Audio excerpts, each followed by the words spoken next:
So guys what's up, আমি সূর্যান্ত একটা new branded video. আজকে কিভাবে সার্ফিং শিখবেন চলুন লেটস গো। আর ভালো লাগলে অবশ্যই লাইক করবেন, শেয়ার করবেন, সাবস্ক্রাইব করবেন আর হেলমেট পরবেন। হেলমেট কিন্তু খুব ইম্পর্টেন্ট। হেলমেট আমি বলে আমার মুখ ব্যথা হয়ে গেছে, আপনারা হেলমেট পরো না গাইস। মাথা ফেটে গেলে কিন্তু আমার কোনো দায় না। আর সার্ফিং শেখার আগে হেলমেট গ্লাভস খুব ইম্পর্টেন্ট। আর অনেকে আমাকে কমেন্ট করছিল সূর্যদা সার্ফিং শেখাও, একটু ভালো টিউটোরিয়াল নিয়ে আসো। আর চলুন লেটস গো। দেখেছো এক্ষুনি মরে যাচ্ছিলাম, হেলমেট এই জন্য বলতে।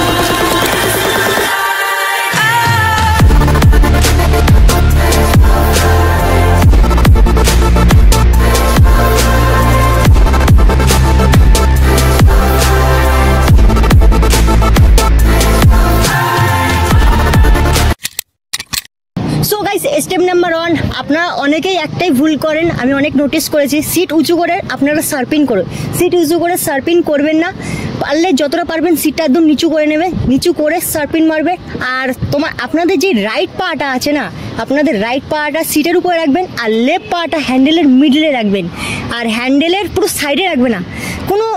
অনেকে কি করে পায়ের যে গোড়ালিটা আছে একদম সাইডে রাখে হ্যান্ডেলের, তারপরে পা ব্যাকা করে রাখে, এটা একদম পুরোটা রং।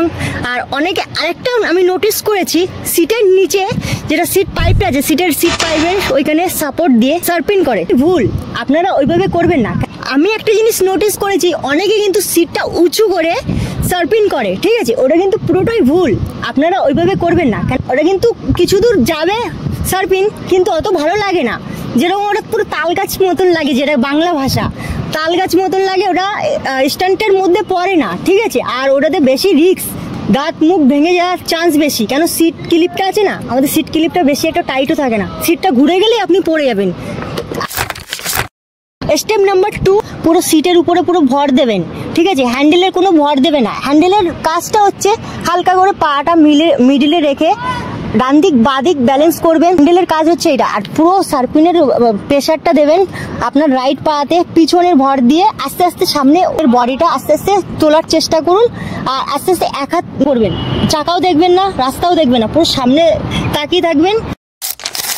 লাস্ট 3 নাম্বার স্টেপ হচ্ছে, আপনি যে ব্যালেন্স করছে সামনে যে হ্যান্ডেলের উপরে, হ্যান্ডেলটা ধরো একদিকে টেনে নিচ্ছে, ধরো ডান দিকে টেনে নিচ্ছে, পা দিকে নিয়ে যাবে। ওটা পায়, যেরকম ধরো নর্মাল সাইকেল চালিয়ে যেরকম আমরা ব্যালেন্স করেন, ওটা কিন্তু পা দিয়ে ব্যালেন্স করতে হবে, ঠিক আছে? যখন ডান দিকে যাবে তখন আপনাকে বাঁ দিকে নিয়ে যাবে, আর বাঁ দিকে গেলে তখন ডান দিকে। এমনকি বেশি নিয়ে যাবেন না, তাহলে কিন্তু পড়ে যাবেন।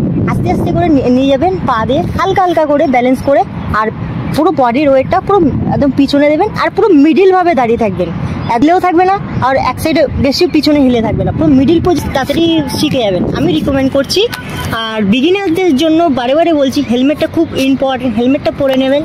প্র্যাকটিস করতে থাকুন 1-2 সপ্তাহ। এটাই ভাবলে হবে না তুমি 2-3 দিনে সার্ফিং শিখে যাবেন। সার্ফিংটা একটুখানি হালকা টাফ, এমন কোনো টাফ নেই। আমার ভাই একদিনে শিখে গেছিলো, একটা বাচ্চা ছেলে, 10 বছরের বাচ্চা ছেলে। আপনাদের উপরে নির্ভর করছে আপনারা কতদিনের মধ্যে শিখতে পারবেন। আপনাদের যদি আগ্রহ থাকলে তুমি 2 দিনেও শিখতে পারেন, আবার 1 মাসও লাগতে পারে, সেটা আপনার উপরে।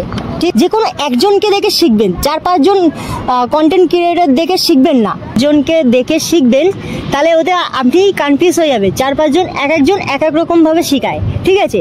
আপনি নিজেই চুজ করে নেবে কে ভালো শেখায় আর কে ভালোভাবে বুঝাতে পারছে আপনাকে, তাকেই চুজ করে নেবেন, তাকেও সাবস্ক্রাইব করে নেবেন। আমি বলছি না আমাকেই সাবস্ক্রাইব করুন, আমাকেই করুন, আপনি নোটিস করুন, ঠিক আছে? ভিডিওটা কেমন লাগছে অবশ্যই কমেন্ট বক্সে জানান। ভালো লাগলে অবশ্যই লাইক করবেন, শেয়ার করবেন, সাবস্ক্রাইব করবেন। এরপরে কিন্তু আমি এরকম টিউটোরিয়াল আবার নিয়ে আসবো। অনেকে আমাকে বলছিল সূর্যদা আমাকে টিউটোরিয়াল নিয়ে আসো সার্ফিংয়ের, আমরা দেখার জন্য খুব রেডি আছি। আমার কমেন্ট করে করে একদম পুরো ফাটিয়ে দিয়েছে, 90% সার্ফিংই ভোট দিয়েছে। সরি গাইস, হুইলি শেখার আগে সার্ফিং শিখাচ্ছি। হুইলির ভিডিওটা কিন্তু টিউটোরিয়াল ভিডিওটা অলমোস্ট কমপ্লিট হয়ে গেছে, ওটা যখন আমি আপলোড করে নিই, আগে সার্ফিংটা আপলোড করব, তারপরে হুইলিটা আপনারা কিন্তু ওই ভিডিওটাও দেখতে পারবেন। তা চলুন let's go, piece out, let's go.